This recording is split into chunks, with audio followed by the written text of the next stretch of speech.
look at even pre-adolescence and pre-puberty and see the importance of understanding relationships and integration. But uh, a lot of focus is placed upon the early adult years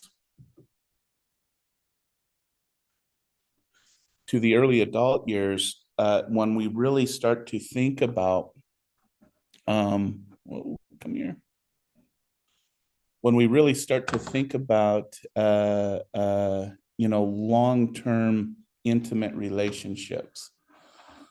And this is when we're really starting to think about the development of family, the development of someone to have a partnership with, and whether or not that partnership lasts or not is dependent on a lot of factors, as we've noticed. Chastity, I'll stop real quick. Mariana, don't worry about it. I'm glad you can make it to class anyways. Just really quick, will the quizzes be open book? Well, I'll tell you, I don't know because I would say if you want it to be, I won't be there to see if it is or not. So I'm more interested to see if you can access the information or know the information rather than if you can remember it. So does that answer your question, Chastity?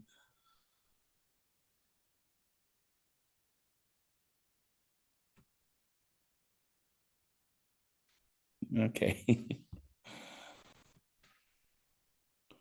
I could put us on the honor system and say no, but I'd rather you I'd rather you know that you can access the information rather than memorize it. So getting to our topic, what I wanted to have a conversation today about is what do we know about this thing we call romantic love? What is it, based on what we know from research, makes some relationships work and some relationships not work? Because as we're going into this young adult age, this is when we're really starting to think about the development of family, the development of a close bonding relationship. And so I'd like to spend some time today just talking about this thing we call romantic love, and talk about it in kind of more general terms. Okay. Now, the term for romantic love can have several terms. Biologists and evolution refer to it as pair bonding, because we do see, even within other species, this notion of pair of species being together, seeking out a very specific individual that in many contexts will mate for life. You probably could have heard about the penguins and other species that find that one certain person to be with their entire life. And it's been generally, and we're going to see that it's generally accepted that for at least humans, there's two phases of romantic love. There's that intense, emotional, psychological phase, and then there's that contentment phase. Okay. The other things that we should note, though, based on research over the last several decades, is that romantic love, as it's traditionally been promoted, has been promoted as an emotional experience, that we fall in love based upon emotions and feelings we have towards other individuals. And while that is partly true, one thing that we do need to recognize as a species is that we're finding more and more, based on brain evidence, that romantic love is more of a basic human drive. Okay. Where the most simple brain imaging example in this area comes from, we have a person in an MRI machine who says they're completely and totally in love with someone. And so in the MRI machine, we either have them think about their romantic object or we have them think about something neutral. In other research paradigms, we flash pictures of their romantic object or pictures of neutral objects. So maybe a picture of the girlfriend and then a picture of a mountain. Okay. And we look at what areas of the brain are activating when an individual is experiencing these memories or these flashes of images. And the original research in this assumed that it would be the limbic area where the amygdala is. The amygdala is our primary emotional processing unit, as you would say. And we assumed that it would be in that area of the brain where it would most likely activate. But surprisingly, and this took years to figure out because we were scanning the wrong areas of the brain. Indeed, the areas of the brain that light up are in the brainstem area, just below the limbic system. It's the area of the brain. The brainstem controls autonomic processes such as breathing, heart rate, hunger, thirst, all of those automatic bodily functional systems is the area of the brain that lights up when we are thinking about or we're looking at romantic love objects. Okay. So, what this research suggests from brain research is that we're not wired, we are wired to seek out a romantic emotional bond with someone, that it's just the same as hunger, it's just the same as thirst, and it's just the same as breathing. And so given that it's a drive, I hope many of you now understand why we go so crazy when we crave it, why we go so crazy when we don't have access to it, why we feel so discombobulated when we have it. But then when it's right, we feel so content. We feel so satisfied in those moments where that experience is just perfect. Okay. And it explains it a lot better than the emotional models that we've developed to explain why we have it, the experiences we have. So that's something to consider when we're thinking about this drive towards romantic relationships. We also have to recognize that there are two basic biological chemicals that also play a large role in our attachment to not only romantic partners, but to our children and to, I'm actually going to put this out there because recent research has shown our dogs, our brothers, our sisters, those people who we love. And I'm just going to use the word love, not necessarily romantic love, but the word love. Okay, is we find that oxytocin and dopamine play a large role. Okay, now oxytocin was originally seen as this chemical that activates the breast milk in a mom when she gives birth.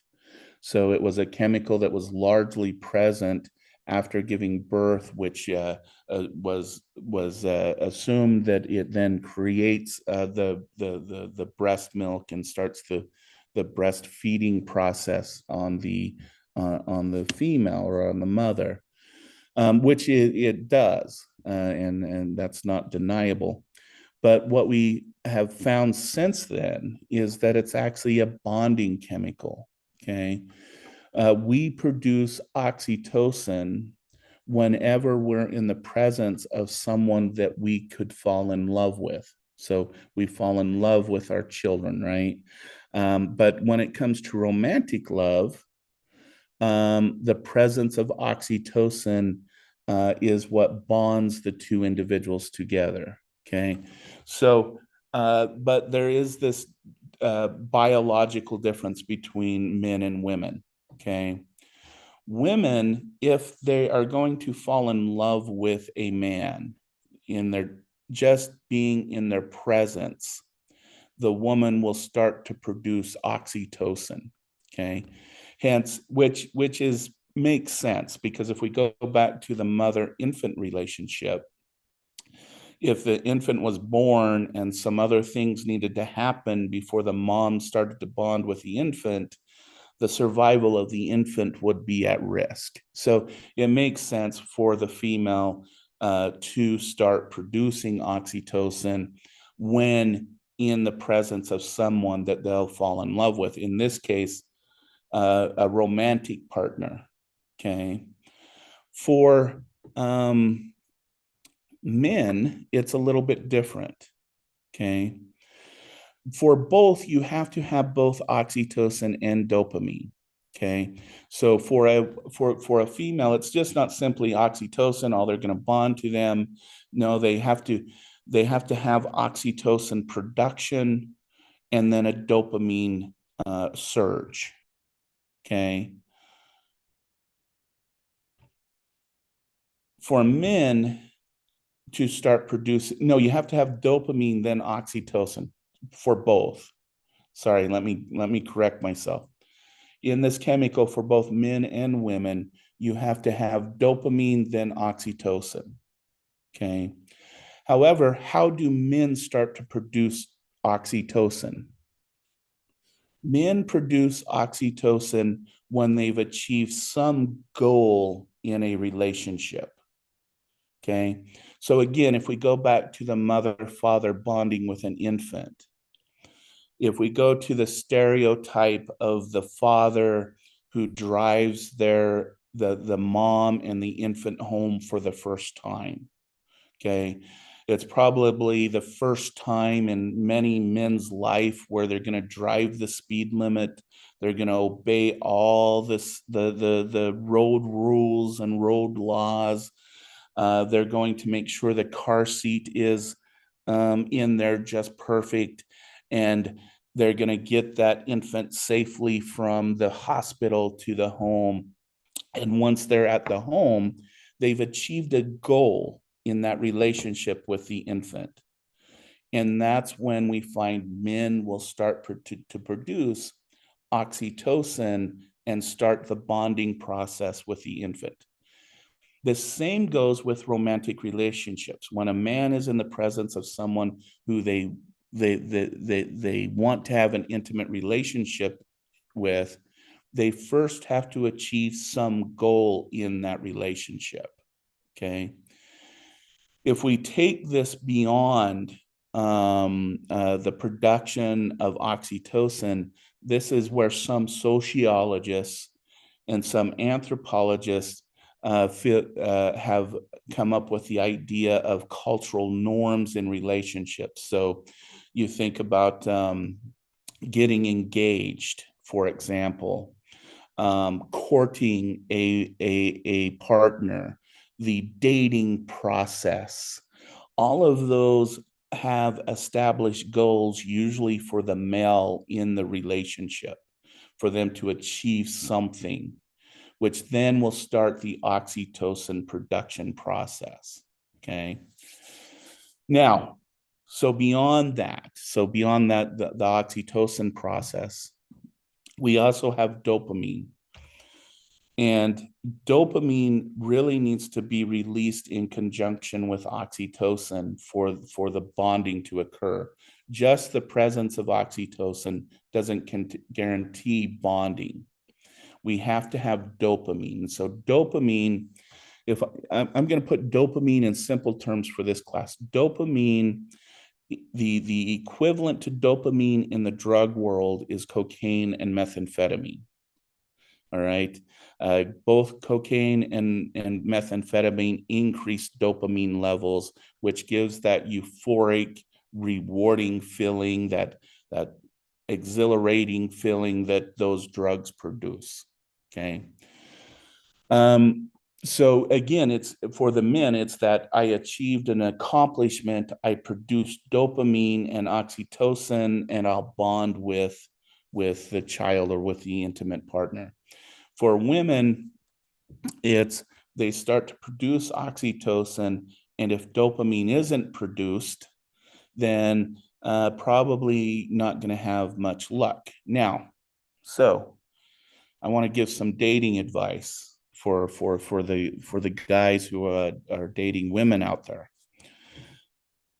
If you are on a first date and you really like her and you want to kind of sure up that if she does like you, she's going to really like you, don't take her on a romantic date.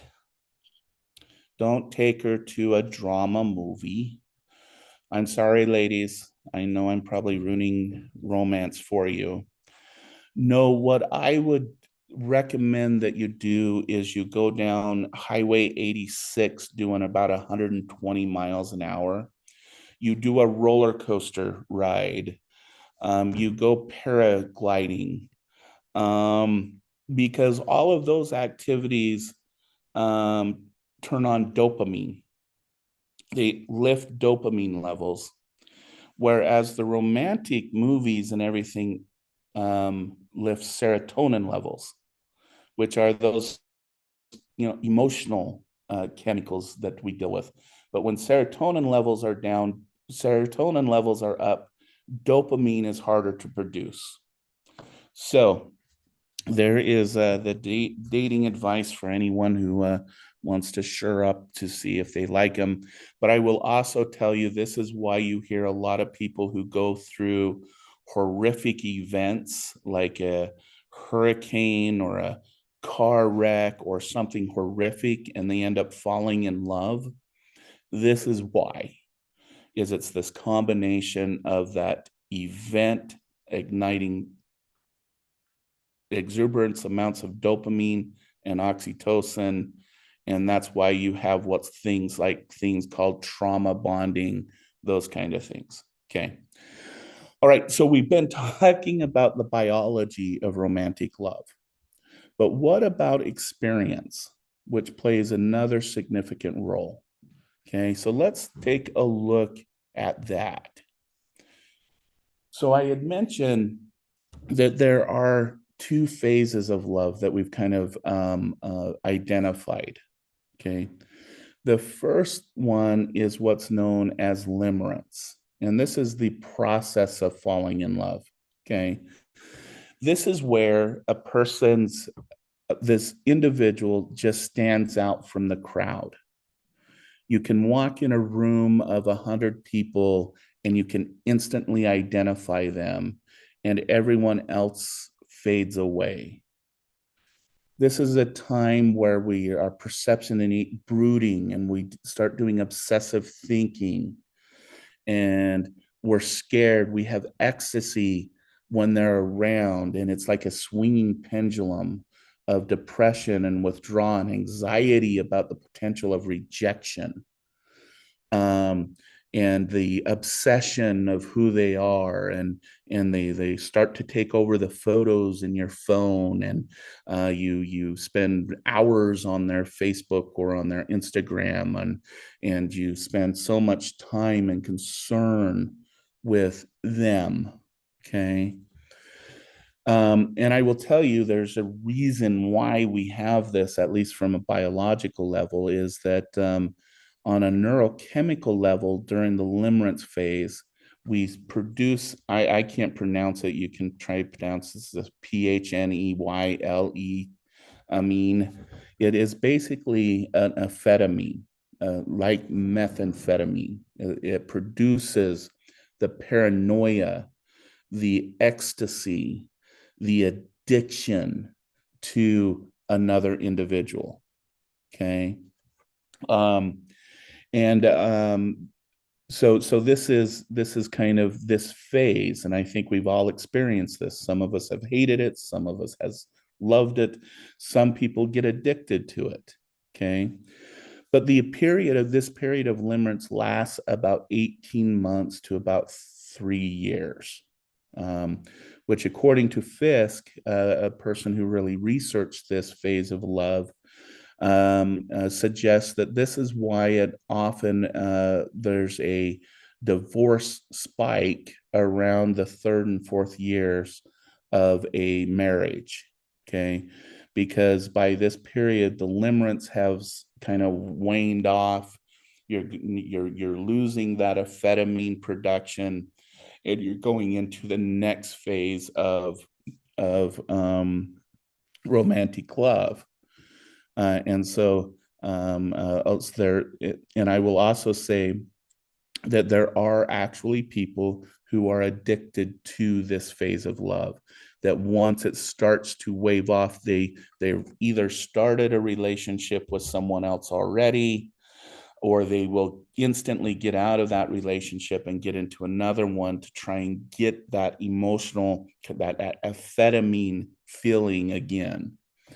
So this is this phase, and it's really a bonding phase. It's a we are together. Then that's why one becomes the figure against the ground, and that's really this phase of romantic love, or as the biologists put it, pair bonding.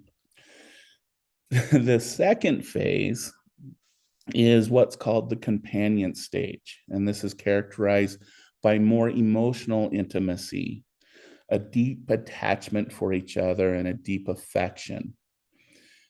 However, in this phase, the sexual interest and the obsession over each other wanes, and interdependence increases. Our lives become more intertwined. Okay. So in this phase, you relish things more like a shared meal or a joint slumber, and it's more of an easygoing acceptance for each other. Okay. And yes, on the biological level, this stage of love is associated with the production of androgynous opioids, which produce feelings of contentment and anxiety reduction. So we go from producing an amphetamine to an opioid, which then gives us contempt and relief and reduction in anxiety about our relationship. The problem is that, as we mentioned, in that fourth year, there's a fourth year spike. Okay, is often this contentment is mistaken for problems in the relationship. We're not paying attention to each other anymore. We're not texting each other 50 times a day anymore. There must be something wrong. And that's a common mistake made as this transitional phase occurs. So that's something to be aware of when experiencing this. Okay.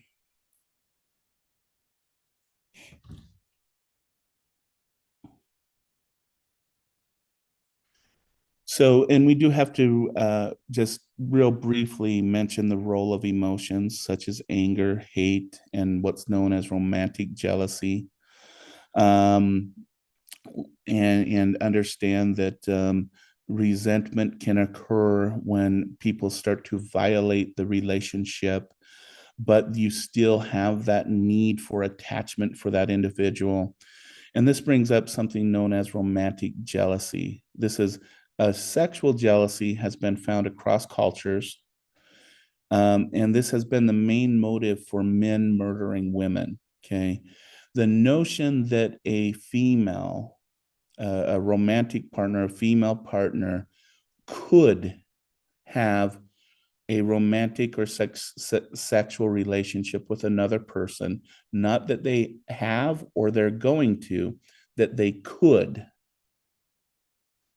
can bring up the notion of what's known as romantic jealousy and can lead to abuse and murder of the female partner. Okay, and so thinking about these things and thinking about the jealousy process, these are things to consider when looking at it, because this has to do with things like communication and being open and honest, and not providing room for the possibility that something that you're doing is not connected with your partner. And that's where we get to this section, is what sets, according to research, and again, this isn't perfect, this is but according to research, what is a healthy relationship? And first of all, how do we define what a healthy relationship is? Well, one way we could do it by longevity. That's, well, possibly a good way. But another way is to say, what is the difference between a couple? Let's take a couple couples, a couple who is married for 20 years and they're still totally in love and obsessed with each other. They say that we put them in the MRI machines, and those areas of romantic love just light up the system still after 20, 25, 30 years. What's the difference between them and another couple who are still together after 20, 25 years, but they're together because they tolerate each other, that they make good roommates? We put them in the MRI machine, and well, maybe it lights up a little, but not that much. And so it's basically a couple who have just become good friends.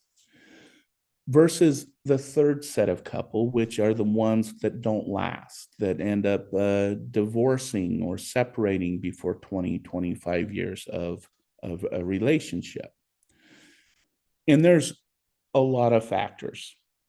There's cultural factors, there's social factors, there's factors dealing with religion and spirituality, similarity and differences in the couples, and those types of things.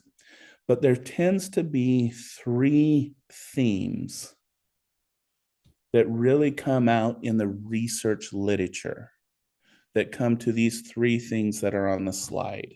Okay. The first one is known as emotional security. Okay. Emotional security is, the best analogy is, you have a friend at work, and let's say they come to work and they go, hey, don't tell my wife, don't tell my girlfriend this, but blah, blah, blah, blah. I would never tell my wife this. I would never tell my boyfriend this, but I can tell you. Don't let my husband know this, but the person who has emotional security is looking at them and going, why in the hell can you not tell your husband? Why can't you tell your girlfriend? Why can't you tell your wife? Why can't you? They don't get it. They don't understand it, because someone who has emotional security, they know they could go tell their partner anything that they want, and they won't be criticized for it. They won't be humiliated by it. They won't be made a joke. They won't get anger. They might get emotions. Don't get me wrong. You can get an emotional response, but their partner will listen and go, okay, let's talk about it. This is making me uncomfortable what you're saying, but let's talk about it. And they don't get why other couples can't tell each other everything.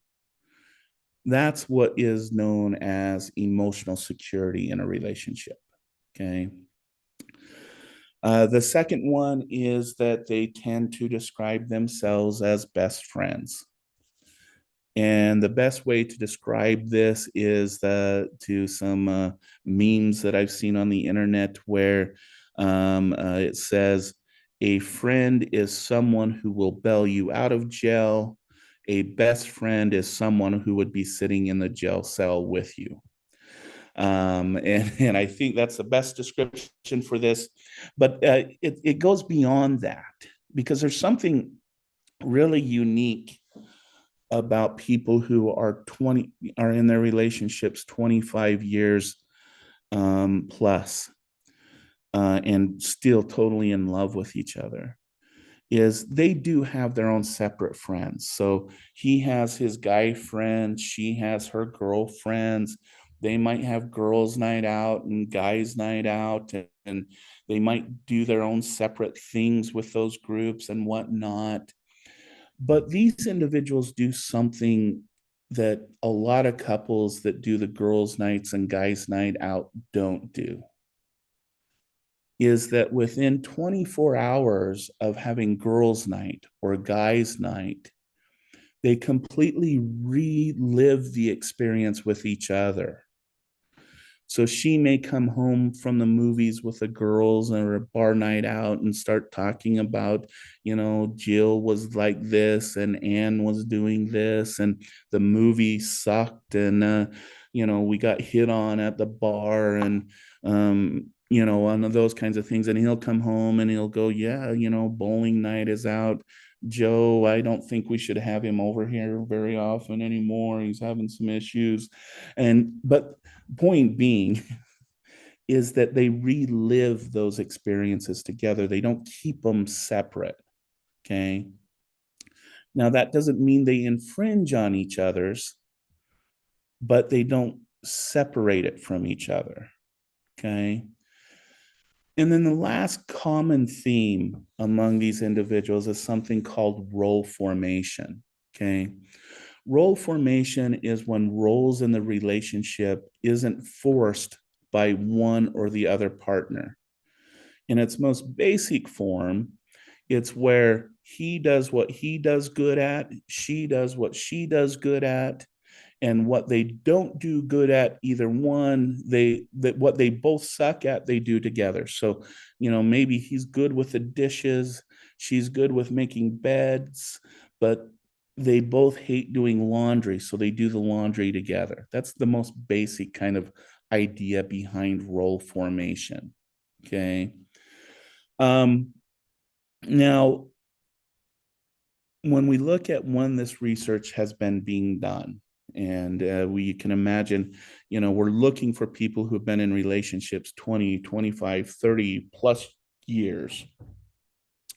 These individuals have come from relationships where traditional relationship makeups are prized. They're what were the mark of the day. In that traditional role, the man was the head of the household, the king. The woman was the stereotypical housewife.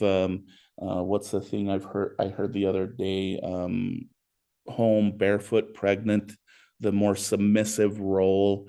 And that's kind of, I know that might be a bit of an exaggeration, but that's kind of the traditional relationship makeup. And a lot of individuals, especially younger generations, will say, well, that's not role formation, that's not equality, because one role is being forced on by another and whatnot. And these couples that are truly and totally in love would stop that young person or that person right in their tracks. And they would say, now, wait a minute. The woman would say something like, I wanted to be a stay at home mom and I wanted to make sure my man was taken care of. And the man would go, I wanted to be the provider for my home, for my family, my wife, and make sure that they had a place. That is role formation. Now, in where traditional roles went wrong is where in those other relationships that I was talking about, where they were either tolerated or they were separated, they would often state stuff like, well, he told me I couldn't get a job, or something like that, where the roles were forced on one or the other partner by the other. And those tended to be in those other two categories. So that's the complicated part about role formation is it's what they both want and agreed upon, and that's what they went for. Okay. Okay.